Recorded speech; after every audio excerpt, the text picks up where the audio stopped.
princess.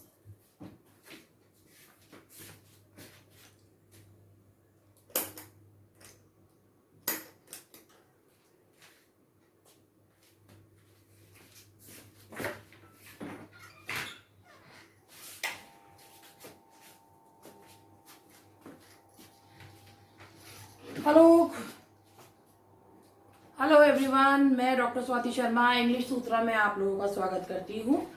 जैसे कि मैंने आप लोगों से पहले भी कहा था कि मैं आजकल जो है वो लाइव क्लासेस नहीं ले पा रही हूँ, लेकिन आप लोगों का वीडियो लेक्चर का क्रम जो है वो टूटना नहीं चाहिए। कल भी किन्हीं कारणवश जो है मैं रिकॉर्ड नहीं कर पाई। आज जो है बिना टाइम वेस्ट करते हुए मैं आप लोगों को बता दूं कि आज हम लोग वोकैब सेक्शन में इडियम्स एंड फ्रेजेस को जो है वो डिस्कस करेंगे, और वीडियो को शुरू से अंत तक जरूर देखें। यदि आपको वीडियो पसंद आए तो चैनल को लाइक, सब्सक्राइब, शेयर करना बिल्कुल भी ना भूलें। चलिए हम लोग अपना वोकैबुलरी का नया सेशन शुरू करते हैं जिसका नाम है इडियम्स एंड फ्रेजेस। तो आप ये देखिए, मैं आप लोगों को इडियम्स एंड फ्रेजेस एक एक करके समझाऊंगी, तो जरा ध्यान से इडियम्स एंड फ्रेजेस देखिएगा। देखिए, जो पहला इडियम है, इडियम्स का मतलब आपको पता होगा, कहावतों को कहा जाता है इडियम। अब जैसे पहला इडियम है हमारा ask for trouble.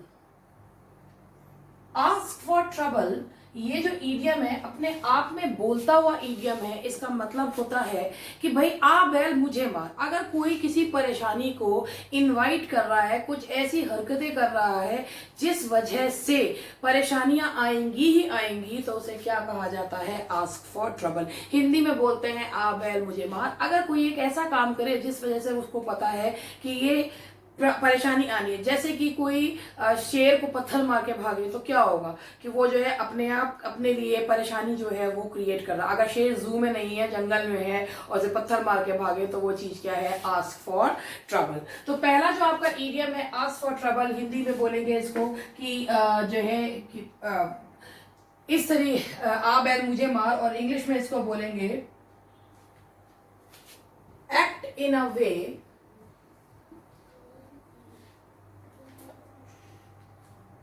that is likely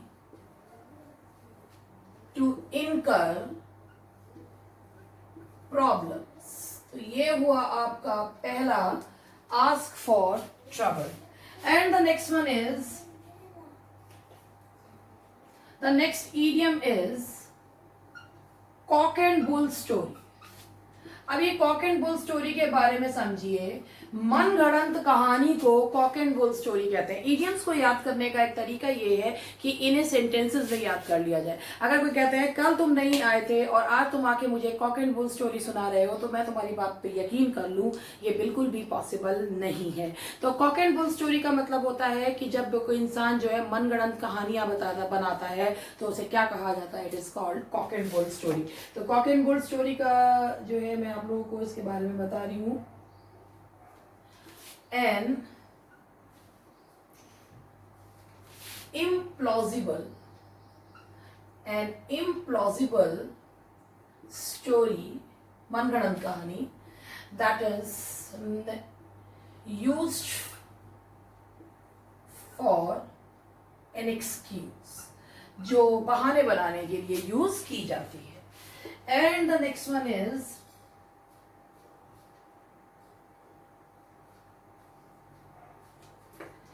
next idiom है आपका कट टू द चेज।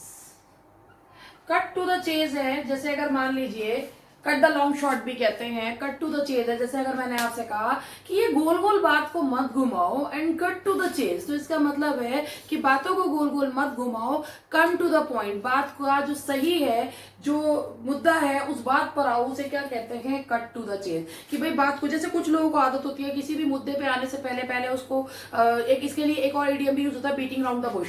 तो उसका भी मतलब ये होता है बातों को गोल गोल घुमाना और मुद्दे पर ना आना, तो उसे क्या कहते हैं? बीटिंग राउंड द बुश का मतलब होता है गोल गोल घुमाना।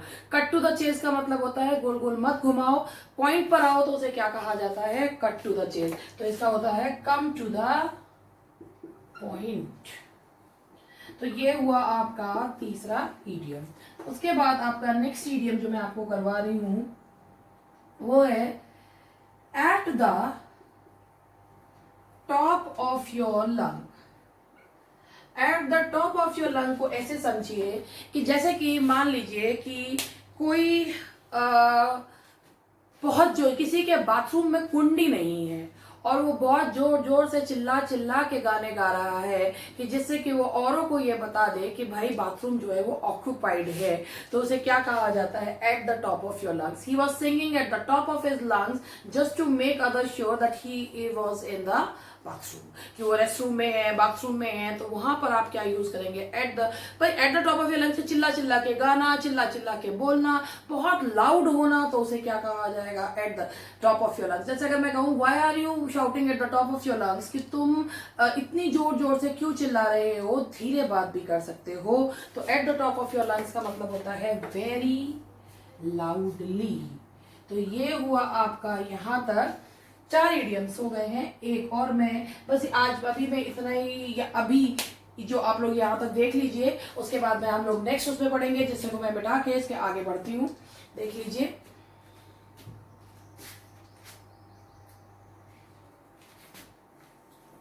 तो 4 इडियम्स हम लोगों ने जो है वो यूज करे। अब हम आगे बढ़ते हैं।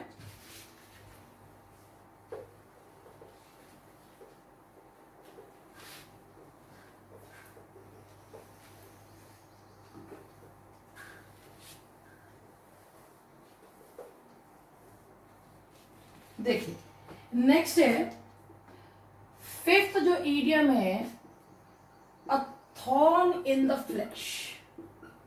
अ थॉर्न इन द फ्लैश को ऐसे समझिए कि जैसे कि अगर फांस मांस में गड़ जाए, जैसे अगर हम कोई काम कर रहे होते हैं और अचानक से हमारे हाथ में लकड़ी की फांस कुछ लग जाती है, तो हमें उससे बड़ी परेशानी होती है। जब तक वो निकल नहीं जाती ना, तब तक हम उसके बारे में ही सोचते रहते हैं, उसके बारे में परेशान रहते हैं। तो इसी ईडियम का ये मतलब है, अ थॉर्न इन द फ्लैश, मतलब एक लगातार आने वाली परेशानी, एक ऐसी परेशानी जो हमें निरंतर जो है वो दुखी रहती है, अगर दुखी करती रहती है। अगर वो परेशानी किसी इंसान के रूप में भी हो सकती है, जैसे ये कह सकते हैं कि this person is a thorn in the flash for me, कि भाई ये व्यक्ति हमेशा मुझे परेशान करता रहता है, तो ये बिल्कुल उसी फांस की तरह है जो मुझे हमेशा परेशान करती रहती है। तो थॉर्न इन द फ्लैश का आप इसका मीनिंग जो है लिखिएगा, thorn in the flash, a source of continual, a source of continual annoyance.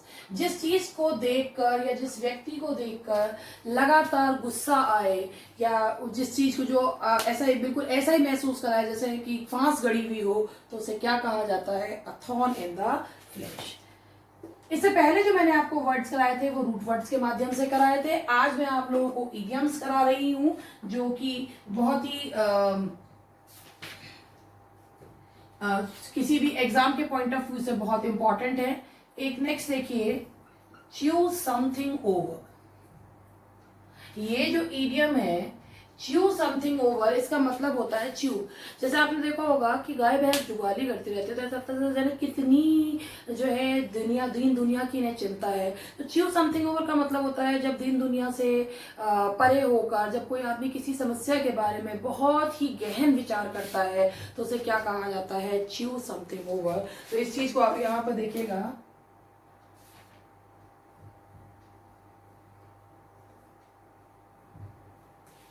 देखिए इसमें च्यू समथिंग ओवर बहुत ज्यादा गहन विचार करना, इसके अलावा किसी बात पे बहुत लंबा डिस्कशन करना, बहुत ज्यादा सोचना विचारना, that is we call chew something over. तो इसका जो आंसर है आपका, दैट इज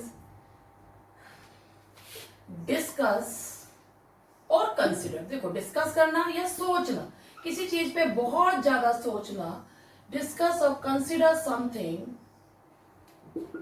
एट लेंथ। तो आप ये देखिए, ये यहां तक है chew something, a thorn in the flash, chew something over. तो ये हुए आपके 6 इडियम्स मैंने आपको करवाए। तो यहां तक आप लोगों को आई थिंक कोई भी समस्या नहीं आनी चाहिए। और दूसरी चीज ये है कि जो मैं करवा रही हूँ ये सब एग्जाम्स में पूछे जाने वाले और आए हुए जो है वो इडियम्स हैं, which will help you a lot. और मैंने आपको वैसे भी बताया कि जब भी किसी ईडियम को याद करो तो उसके साथ उसका कोई ना कोई कीवर्ड याद कर लो, किसी चीज से जो है उसको सेंटेंस में बना लो, तो आपको याद करने में बहुत आसानी होगी। अब हम लोग नेक्स्ट ईडियम की तरफ बढ़ते हैं। जो 7th ईडियम है हमारा, वो है अ सी चेंज। अब मैं आपको इस ईडियम के बारे में थोड़ा सा बताती हूँ। सी चेंज का मतलब होता है, जैसे आपने समुद्र देखा होगा, समुद्र जो है ना, जब शांत है तो बिल्कुल शांत रहता है, उसको देख के कोई ऐसा सोच भी नहीं सकता कि कभी इसमें ज्वार भाटा भी उठता होगा, कभी इसका पानी अगर नीला समुद्र है तो कभी इसमें जो है वो गंदला पानी भी होता होगा। अब जैसे जो है जब फुल मून होता है तो जो समुद्र की लहरें हैं वो ऊंची ऊंची उठती हैं, तो उसमें क्या होता है, जो बिल्कुल शांत समुद्र था अचानक उसकी लहरें इतनी ऊंची उठने लगती हैं, तो बिल्कुल चेंज पर्सनैलिटी। कहाँ पे एक तो जो तरफ जो है वो बहुत ही शांत और कहाँ एक तरफ बिल्कुल रौद्र पर्सनैलिटी। तो सी चेंज का मतलब होता है एक बहुत ही ज्यादा नोटिस किया जाने वाला जो चेंज होता है उसे क्या कहा जाता है, अ सी चेंज। सी चेंज मतलब बहुत ही एक ऐसा परिवर्तन जो हर एक कोई नोट करे, और बिल्कुल कंप्लीट ट्रांसफॉर्मेशन। जैसे अगर आप लोगों ने मूवीज वगैरह में देखा होगा कि अगर आपने वो मूवी देखी है, कौन सी है, ऋषि कपूर की भी है, जिसमें वो लड़की है जिसकी जो चोटी जो है वो यूं मुड़ी हुई है, और जब वो जो है कंप्लीट ट्रांसफॉर्मेशन होकर जो है वो आती है, उसके बाल बाल, या आपने मूवीज में भी देखा होगा पहले बहुत ही देसी से साधारण से होते हैं और उसके बाद एकदम से बड़े हैप से हो जाते हैं, तो वो जो कंप्लीट चेंज होता है उसे क्या कहा जाता है, अ सी चेंज। तो अ सी चेंज के लिए आपका है अ प्रोफाउंड और नोटेबल ट्रांसफॉर्मेशन, अ प्रोफाउंड और नोटेबल ट्रांसफॉर्मेशन।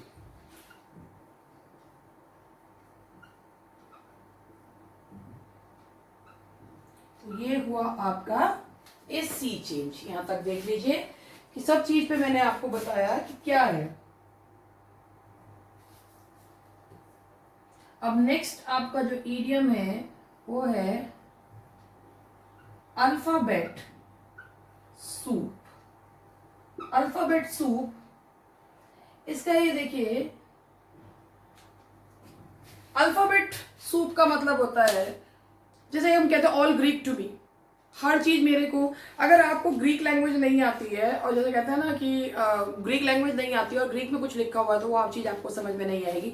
तो अल्फाबेट का सूप का मतलब होता है कंफ्यूज्ड मिक्सचर, एक ऐसी चीज जो बहुत ही ज्यादा कंफ्यूज है, जिसमें कुछ समझ सिर पैर भी समझ में नहीं आ रहा क्या है। जैसे कि अगर बहुत कहीं की है ना कि कहीं की ईंट कहीं का रोड़ा भानुमति ने कुंबा जोड़ा, तो जो कंफ्यूज जो मिक्सचर होता है जिसे कहते हैं फेरेगो, ये जो है वर्ड जो है काफी फेरेगो जो है, फेरेगो वर्ड जो है ये भी यूज करा था, ये शशि थरूर ने जो है वो यूज किया था, अ कंफ्यूज मिक्सचर फेरेगो। तो ये अल्फाबेट सूप का मतलब भी होता है किसी चीज का कंफ्यूज, बहुत सारी चीजों को मिला के अमेलगमेशन करके जो बहुत कंफ्यूज करने वाली चीजें होती है उन्हें क्या कहा जाता है, अल्फाबेट सूप। फेरेगो भी आप कह सकते हैं इसको। अल्फाबेट सूप का मतलब होता है a confused mixture of things, a confused mixture of things को कहा जाता है अल्फाबेट सूप। तो ये हुआ आपके 8 जो है वो ईडियम्स मैंने कराए। अब यहाँ पर ये पहले 4 करवाए थे, अब ये 4 हैं। वीडियो को शुरू से अंत तक जरूर देखिएगा तो आपको चीजें जो है वो समझ में आएंगी। और इसके अलावा अगर आप लोगों को ये है कि भाई आप क्वेश्चंस भी लेना चाहते हैं, एक्सरसाइज भी करना चाहते हैं, तो आप हमारे Telegram channel English with Swati ma'am से जो है वो इंग्लिश विद स्वाति मैम से जो है वो जुड़ सकते हैं। और टेलीग्राम चैनल पे आपको अगर आप जो आप पीडीएफ चाहते हैं कुछ भी है वो आपको मिल सकता है।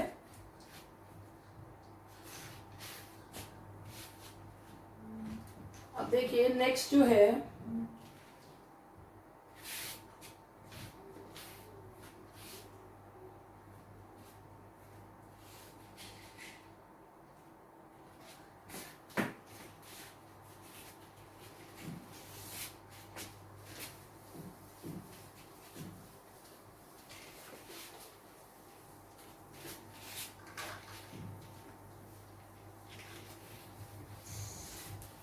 अब हम नेक्स्ट अपने ईडियम की तरफ चलते हैं।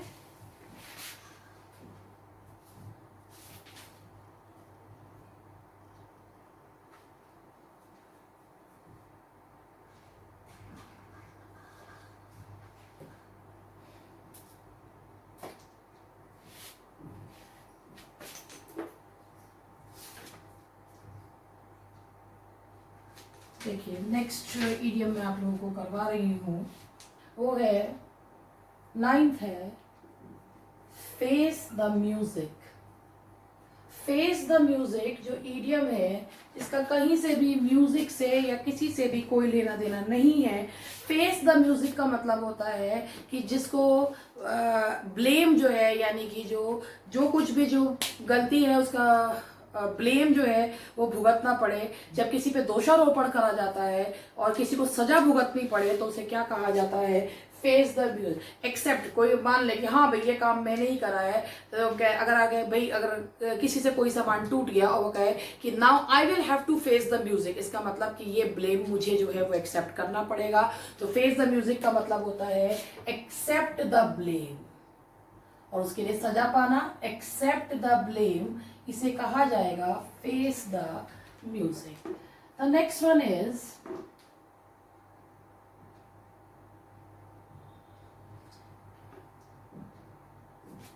Hit the sack. सैक वैसे तो बोरे को कहते हैं, लेकिन हिट द सैक का मतलब होता है कि हिट द सैक मीन्स कि बिस्तर पे जाना, आराम करना, लेटना, तो उसे क्या कहा जाता है, हिट द सैक, यानी कि वेंट टू बेड। ये हुआ आपका hit the sack. Next one is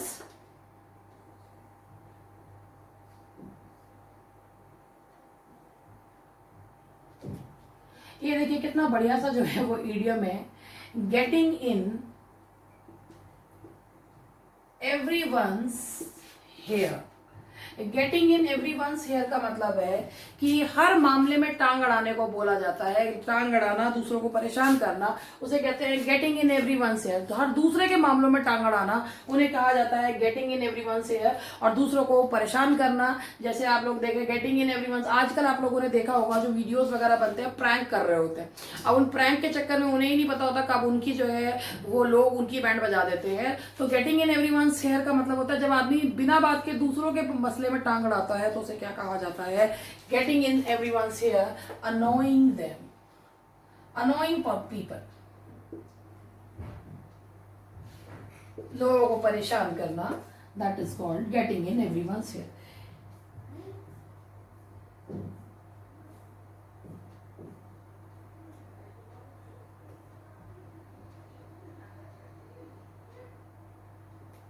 अब नेक्स्ट है आपका पीस इन अ पॉड।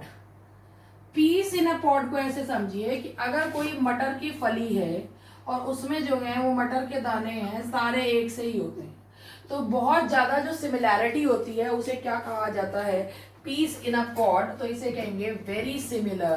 तो बहुत ज्यादा समानता जिसमें पाई जाए उसे क्या कहा जाता है, peas in a pod. I hope कि आपको यहाँ तक ये ईडियम समझ में आए। इसके आगे के ईडियम्स में आप लोगों को करवाऊंगी कल।